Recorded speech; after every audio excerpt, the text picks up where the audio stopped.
Se você, como eu, possui um processador Intel da nona geração, se liga nesse vídeo, pois eu vou mostrar como, ajustando algumas configurações na BIOS, podemos fazer com que a sua CPU tenha um melhor desempenho. Primeiro, é importante ressaltar que os valores das configurações que vou mostrar nesse vídeo podem não ser os mesmos que se aplicam para você, pois cada processador acaba sendo diferente por conta do lote do chip em que foram fabricados. No meu caso também, uso uma placa-mãe com chipset B360, que não é um dos mais recomendados para essa CPU, mas mesmo assim já nos permite bons ganhos. Para esse vídeo, vou usar alguns programas para checar nossas configurações.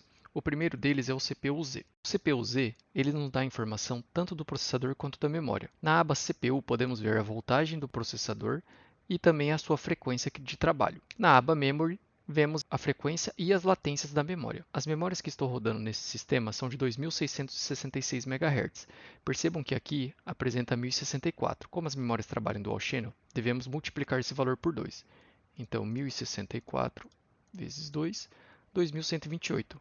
Então as minhas memórias estão trabalhando abaixo da sua capacidade. O próximo programa que vamos usar também é o Intel XTU. Essa ferramenta da Intel nos provê um gráfico de utilização do processador, bem como alguns sensores referente à energia do processador, temperatura, clock e utilização. Então por aqui vamos ver se existe algum gargalo no uso do nosso processador, se ele está sendo limitado de alguma forma. Vamos usar também um outro programa para monitorar a temperatura por núcleo do nosso processador, bem como voltagem, utilização e velocidade. E por último, precisamos de um teste de performance. Nesse caso, eu escolhi o Cinebench R23, que é um benchmark bem conhecido, em que ele usa 100% do processador e no final nos dá um resultado. Vale lembrar também que ajustes na BIOS podem fazer com que seu sistema fique instável, então é preciso ter paciência e seguir na tentativa e erro até chegar a um resultado satisfatório. Dito tudo isso, vamos primeiro rodar o Cinebench para termos uma base de como a nossa CPU performa nas configurações padrão. Vamos iniciar o teste multicore. Percebam que logo ao iniciar o teste, o alerta de Power Limit Throttling foi emitido aqui pelo Intel XTU.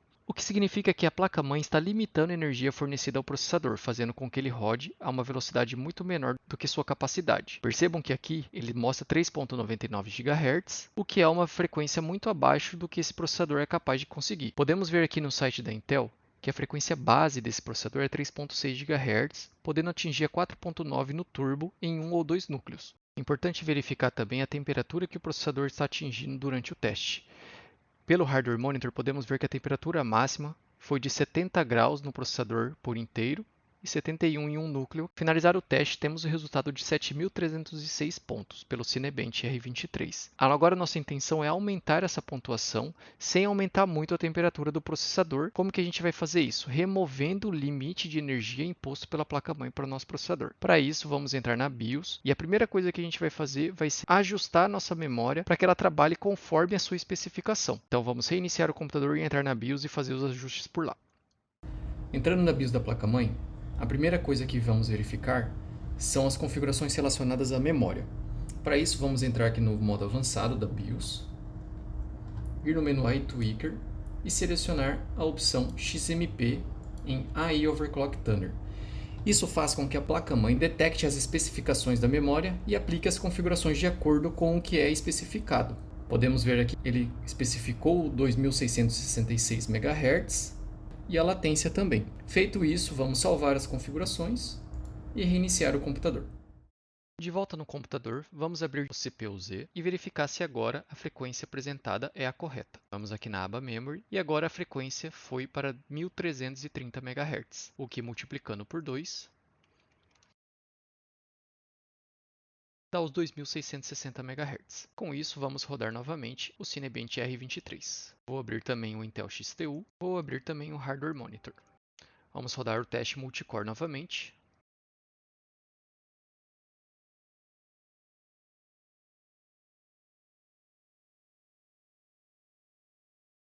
Percebam que ainda temos o alerta de Power Limit, mas agora a nossa frequência do processador atingiu os 4.1 GHz, uma temperatura também um pouquinho mais elevada.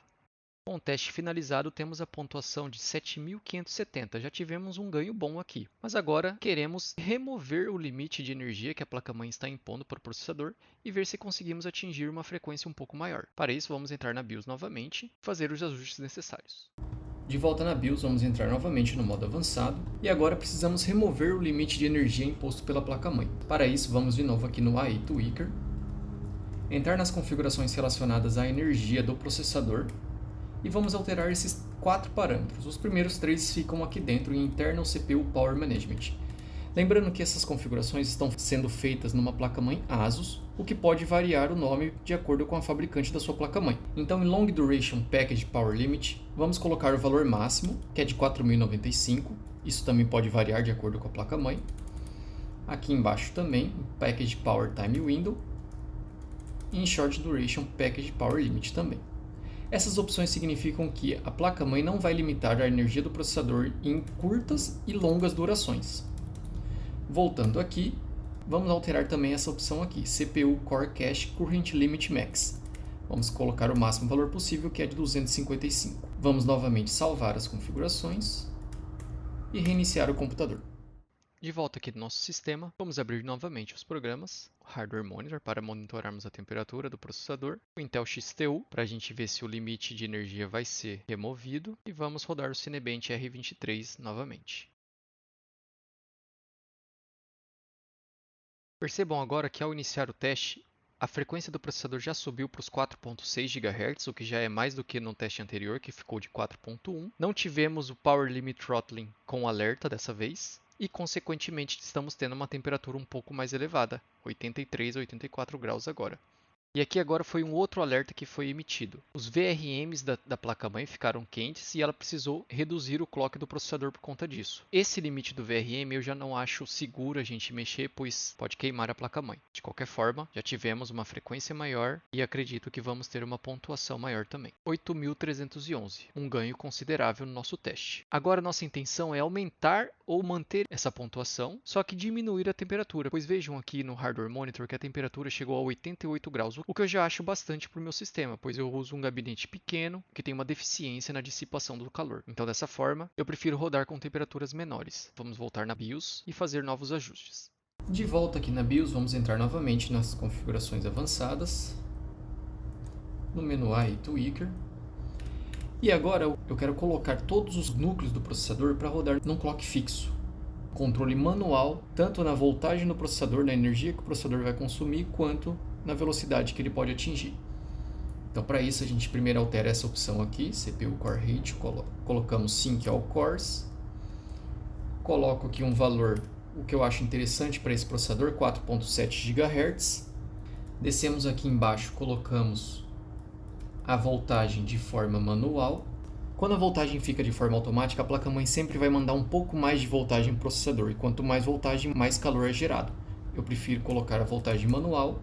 E é aqui onde eu falei que vai a paciência. Essa voltagem, para os meus testes, eu consegui, nos 4.7, eu consegui um sistema estável com uma voltagem de 1.255 volts. Isso pode variar muito de placa-mãe para placa-mãe e processador para processador. Então você tem que fazer os testes, rodar os testes benchmark, rodar um teste de estresse por 1 a 2 horas e ver se o seu sistema vai ficar estável. Outra configuração que podemos alterar para conseguir um sistema mais estável após as configurações de clock e de voltagem manual é alterar o Load Line Calibration, o LLC. Para isso, vemos aqui em Digi mais VRM, essa opção aqui na minha placa-mãe, e aqui alteramos para um valor que deixe o seu sistema estável. No meu caso, foi o level 5. Esse valor também varia de placa-mãe para placa-mãe, tem uns que usam outros nomes, como Turbo, Extreme, por aí vai. E o que o Load Line Calibration faz? Quando você dá muita carga para o processador, dá muita energia para o processador, essa alteração ela não é linear. Então pode ser que o processador receba uma carga maior e depois volte para a sua carga normal, para a sua voltagem normal. Isso eles chamam de V-Drop, que é esse nome aqui embaixo, V-Drop. Então o Load Line Calibration ele tenta reduzir esse V-Drop. Então, se você tem um V-Drop muito alto, você pode às vezes queimar o processador, ou se for também uma variação para baixo, pode ser que o sistema fique instável e aconteça a tela azul. Então, isso aqui é interessante a gente sempre ajustar também. Primeiro eu recomendo você usar o alto, verifica se o seu sistema vai ficar estável, se a temperatura vai ficar boa. Caso contrário, você pode ir ajustando por aqui. Lembrando que quanto maior o Load Line Calibration que você configurar, vai ser menor o V-Drop, então quanto maior, melhor. Feito isso, vamos salvar aqui novamente e reiniciar o computador para ver qual vai ser o resultado. De volta aqui no nosso sistema, vamos abrir novamente o Hardware Monitor, o Intel XTU, e vamos rodar novamente o Cinebench. Nosso clock está se mantendo em 4.6 GHz, com uma temperatura muito mais abaixo do que o teste anterior, 73 graus, o teste anterior tinha dado 84, 10 graus abaixo. O que eu já acho uma temperatura muito mais confortável para se trabalhar no dia a dia, principalmente se você mora em cidades quentes como eu. Com o teste finalizado, tivemos uma pontuação um pouco maior e uma temperatura até mais de 10 graus abaixo do que o teste anterior. Temos um sistema muito mais eficiente com uma melhor performance com esses ajustes que fizemos. Eu recomendo vocês rodarem alguns testes de estresse por pelo menos 1 a 2 horas para ver se o seu sistema está realmente estável. O teste de estresse que eu gosto de recomendar é o Intel Burn Test. Eu geralmente rodo ele com a configuração High ou Very High e coloco aqui umas 20 passagens para ser feito. Se a sua CPU passar por esses testes aqui, o seu sistema está estável.